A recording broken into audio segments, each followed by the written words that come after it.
بسم اللہ الرحمن الرحیم الحمد للہ رب العالمین والصلاة والسلام علی اشرف الانبیاء والمرسلین نبینا محمد وعلی آلہ واصحابہ اجمعین اما بعد۔ عزیز ساتھیو، جیسا کہ ہم اور آپ جانتے ہیں، مکمل وضو نماز کے صحیح ہونے کے لیے شرط ہے، اور مکمل وضو سے مراد یہ ہے کہ انسان اپنے تمام اعضائے وضو کو مکمل طریقے پر دھلے اور ہر جگہ پانی پہنچانے کی کوشش کرے۔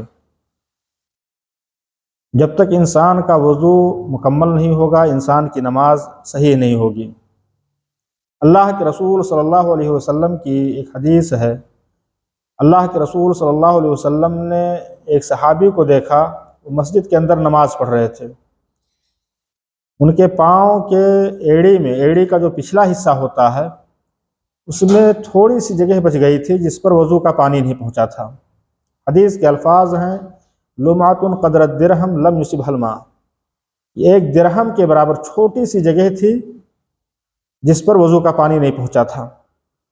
اللہ کے رسول صلی اللہ علیہ وسلم نے جب اس چیز کو دیکھا تو انہیں اللہ کے رسول صلی اللہ علیہ وسلم نے وضو کو دوبارہ کرنے اور پھر دوبارہ نماز پڑھنے کا حکم دیا۔ تو اس حدیث سے معلوم یہ ہوتا ہے کہ جب تک وضو صحیح نہیں ہوگا، ہماری نماز صحیح نہیں ہوگی۔ اس کے برعکس اللہ کے رسول صلی اللہ علیہ وسلم نے جو لوگ وضو کے اندر کوتاہی برتتے ہیں، اپنے اعضائے وضو کو مکمل طریقے پر دھلتے نہیں ہیں،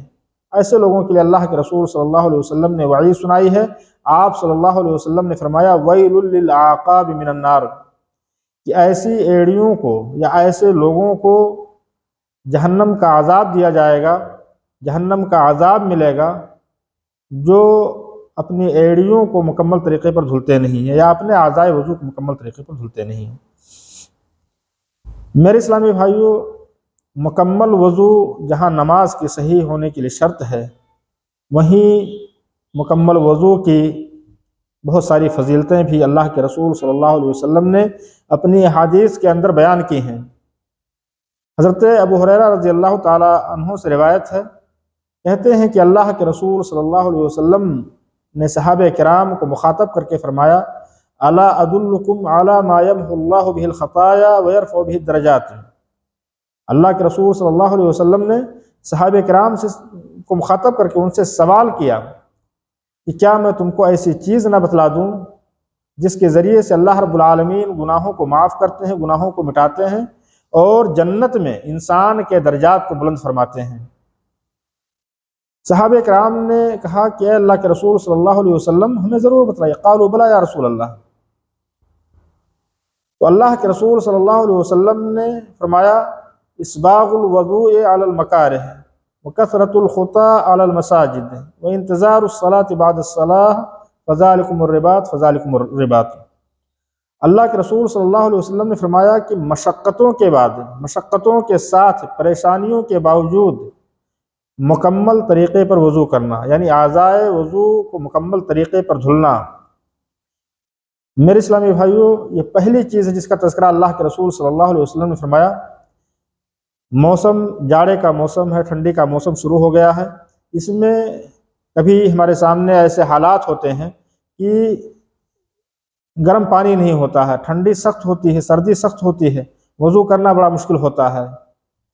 تو ایسی صورت میں اگر انسان پریشانیوں کو برداشت کر کے، مشقتوں کو برداشت کر کے کوئی انسان مکمل وضو کرتا ہے، تو ایسے شخص کے بارے میں اللہ کے رسول صلی اللہ علیہ وسلم نے فرمایا کہ اللہ رب العالمین ایسے انسان کے گناہوں کو معاف کرتے ہیں اور اس کے درجات کو بلند فرماتے ہیں۔ دوسری چیز اللہ کے رسول صلی اللہ علیہ وسلم نے فرمایا کثرۃ الخطی الی المساجد، کہ مسجدوں کی طرف زیادہ پاؤں، زیادہ قدم، اور اس سے مراد یہ ہے کہ انسان جماعت سے نماز ادا کرنے کا حریص ہو، اس کے اندر یہ تڑپ ہو کہ ہم مسجد میں جا کر کے جماعت سے نماز ادا کریں۔ کبھی کبھار ہمارے سامنے یہ چیز بھی ہوتی ہے کہ گھر مسجد سے دور ہوتا ہے، گھر سے مسجد تک جانے میں گرمی کا موسم ہوتا ہے، برسات کا موسم ہوتا ہے، جاڑے کا موسم ہوتا ہے، پریشانی محسوس ہوتی ہے، لیکن انسان ان پریشانیوں کو برداشت کر کے مسجد میں جا کر جماعت سے نماز ادا کرتا ہے، تو اللہ رب العالمین ایسے شخص کے گناہوں کو معاف کرتے ہیں، اس کے درجات کو جنت میں بلند کریں گے۔ تو اور اس سے یہ مراد بالکل نہیں ہے کہ کوئی انسان یہ سوچے کہ ہمارا گھر مسجد سے قریب، ہم کو یہ ثواب نہیں ملے گا، ہم دور سے گھوم کر کے مسجد میں جائیں، یا اس طرح کی چیزیں اس سے مراد نہیں ہے۔ مراد یہ ہے کہ انسان مسجد میں جماعت سے نماز پڑھنے کا حریص ہو۔ تیسری چیز، اللہ کے رسول صلی اللہ علیہ وسلم نے فرمایا انتظار الصلاۃ بعد الصلاۃ، نماز کے بعد دوسری نماز کا، اگلی نماز کا انتظار کرنا۔ میرے اسلامی بھائیوں، یہ ضروری نہیں ہے کہ انسان مسجد ہی میں بیٹھ کر کے نماز کا انتظار کرے، اگلی نماز کا۔ اس سے مراد یہ ہے کہ انسان کہیں بھی ہو، ایک نماز پڑھ کر کے نکلے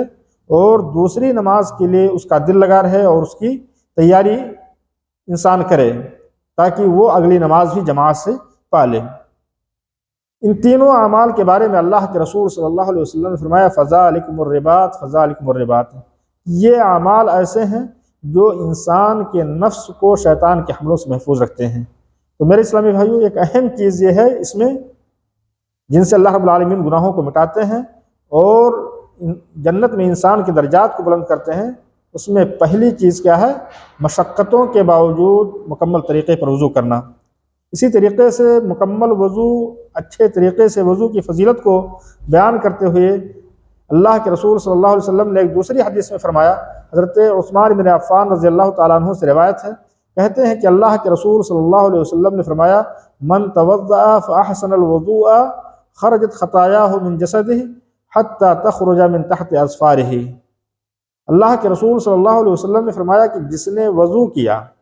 اور اچھے سے وضو کیا، یعنی تمام اعضائے وضو کو جو دھونا ہے ان کو اچھے طریقے سے دھلا، ہر جگہ پانی پہنچانے کی کوشش کی، تو ایسے شخص کے بارے میں اللہ کے رسول صلی اللہ علیہ وسلم نے فرمایا کہ اس کے گناہ، اس کے تمام گناہ اس کے جسم سے نکل جاتے ہیں، یہاں تک کہ اس کے ناخن کے نیچے سے بھی گناہ نکل جاتے ہیں۔ میرے اسلامی بھائیوں، یہ مکمل وضو، اچھے طریقے سے وضو کرنے کی فضیلت ہے۔ اسی طریقے سے وضو کی فضیلت کو بیان کرتے ہوئے اللہ کے رسول صلی اللہ علیہ وسلم نے ایک دوسری حدیث میں فرمایا، حضرت ابو ہریرہ رضی اللہ تعالیٰ عنہ راوی ہیں، کہتے ہیں میں نے اللہ کے رسول صلی اللہ علیہ وسلم کو یہ فرماتے ہوئے سنا ان امتی یدعون یوم القیامہ غرا محجلین من آثار الوضوء فمن استطاع منکم ان یطیل غرتہ فلیفعل۔ اللہ کے رسول صلی اللہ علیہ وسلم نے فرمایا کہ میری امت کو قیامت کے دن جب لایا جائے گا تو ان کے اعضاء، جو وضو کے اعضاء ہیں، وہ چمک رہے ہوں گے، اور اس کی مثال اللہ کے رسول صلی اللہ علیہ وسلم نے دی کہ جس طرح سے ایک گھوڑے کے چہرے پر سفیدی ہوتی ہے اس کے پیشانی پر، اور اس کا وہ حصہ اس کے تمام جسم سے الگ ہوتا ہے اور وہ خوبصورتی ہوتی ہے، اس کی نمایاں ہوتی ہے اس کے جسم میں، اسی طریقے سے انسان کے جو وضو کے اعضاء ہیں، جو لوگ وضو کرتے ہیں اور جس قدر تمام اعضاء کو مکمل طریقے پر دھلتے ہیں، تو ان کے وہ تمام اعضاء قیامت کے دن جب ان کو لایا جائے گا تو وہ چمک رہے ہوں گے۔ یہ اللہ کے رسول صلی اللہ علیہ وسلم کا فرمان ہے۔ میرے اسلامی بھائیوں،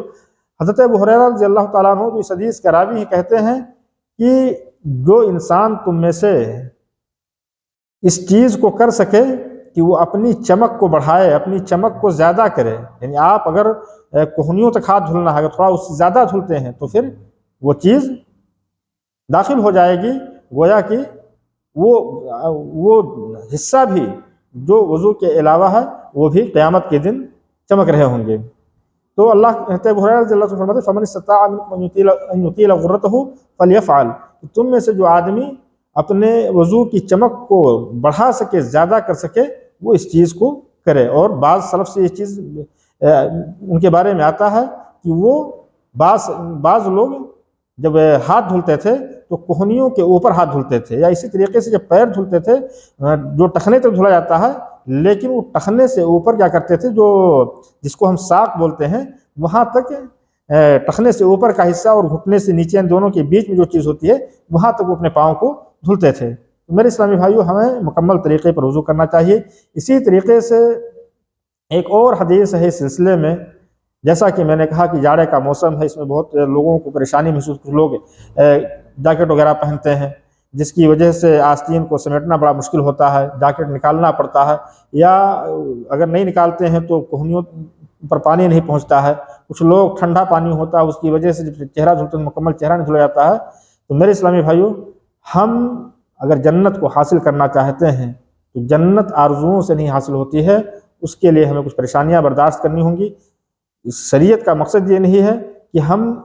ہمیں شریعت پریشانیوں میں ڈال دے، لیکن کچھ مواقع ایسے آتے ہیں جہاں ہمیں مشقتوں کو برداشت کرنا ہوتا ہے۔ اگر ہم ان مشقتوں کو برداشت کرتے ہیں تو ایسے ہی لوگوں کے بارے میں اللہ کے رسول صلی اللہ علیہ وسلم نے فرمایا حفت الجنت بالمکارہ وحفت النار بالشہوات، کہ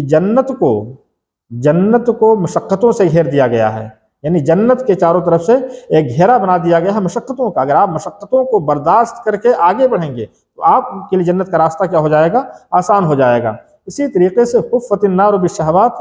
جہنم کو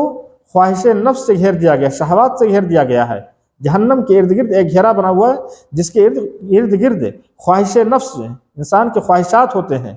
اگر ہم اپنے من کے مطابق ہر چیز کرنے کی کوشش کریں گے، ہمارا نفس جو چاہے گا ہم اس کو کر کے ہم آگے بڑھیں گے، تو پھر